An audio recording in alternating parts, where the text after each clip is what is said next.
One of the main things that I look at when I'm looking at a city and niche and deciding whether I should pursue that city niche combination is the cost per click. Now, I've been in a lot of programs, I've bought a lot of programs, I've taken a lot of programs, and of all the due diligence processes that I've been taught, nobody ever discussed this. And the reason that I really look at this is I could go and I could look at the competitor analysis, right? So let's just use an example. Let's just use concrete in Garland, Texas. I literally just pulled that out of my head. So let's use Garland concrete, right? And we're talking about like flat work concrete. So the way that I was taught was, you want to find the main keyword and you want to look at what other competitors are ranking for that keyword, obviously assuming that you clear the browsing history and everything else. And then you want to look at the competitors. What have they done? What kind of content do they have? What kind of backlinks? How old are their domains? And those are all really important things. Those are things that I look at. The problem is there's a missing piece here. And so one thing that I know I'm going to do, because I don't like to build my sites, wait 6 months, and then go and hopefully rent them out. I like to build a landing page, run a few ads, get some leads, get a deal, use that money to build out my property and use OPM, as they call it in real estate, other people's money. That's how I like to do it. And if you've been following this channel at all, you understand that. So because I am going to be running ads, because ads is going to be part of my cost from day one, I want to see what I'm going to spend in ads, right? So for example, let's just say we're doing Garland concrete. And let's say we do some homework and we find out that the average cost per click for a Garland concrete term is, let's just call it $18, okay? $18 for a click. So let's do a little bit of simple math, and let's just say that you want to stay under $600 per month. That means that you're only going to be able to get about 1 click per day. So let's just say over the course of 30 days, right? Because we have a $600 budget, which is $20 a day, and that's 1 click a day. So for $600, you're going to be paying for 30 clicks. And let's assume that you have an amazing landing page and it just really hits and you get a 10% conversion, which is, for those that are in the space, like I'm just using some random, but let's just say you get a 10% conversion, right? So based on a $600 budget, a 10% conversion of 30 clicks, you're going to get 3 leads, okay, for $600.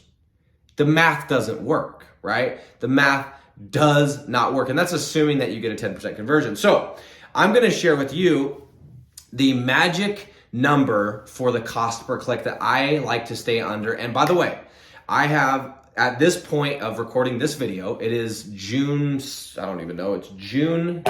of 2022. I have spent $1.19 million on Google Ads, and my average cost per click is less than $5. Okay, across 1.19 million dollars, it's under $5, and that, my friends, is the magic number. So when you're doing your research, what you want to look for is you want to make sure that the CPC, the average CPC for that city and niche, is going to be less than $5, because what that's going to allow you to do, if you just want to follow my train of thought, is if you set a budget of $20 a day, and you divide that by $5 clicks on average or less, that gives you 4 clicks per day. Times that by 30, that gives you 120 clicks. So if you convert at the same 10% of those 120 clicks, you now have 12 leads. And if you go into the niches that I recommend, which is the concrete, the spray foam, the tree service, those type of things, if you do the math, 12, which doesn't sound like a lot, right? 12 leads at the average ticket price of these niches actually yields a really good return for the business owner. So in recap, big thing that I make sure to look at, and you should be looking at too if you want to follow the strategy of rent first, rank later, use other people's money to build your empire, your digital asset empire. Make sure you take a peek at the average CPC of that city and that niche on whatever tool you want to use. Just make sure you're consistent across the board, right? Don't look at one city. Don't look at Garland concrete with SEMrush, and then you go look at Austin concrete with Mangools. Like, make sure you're just consistent across the board so you have a good understanding. But the rule of thumb, this is the golden rule, or when I say it like this: when you see something, when you see a city and there's not a lot of competition, the competitors aren't doing that much, as far as SEO goes, and that would include backlinks and content and their age of domain and everything else, and you're able to find, excuse me, a CPC that's an average of less than $5, you have spotted gold and you are onto something that is going to turn into a lot of money if you execute properly.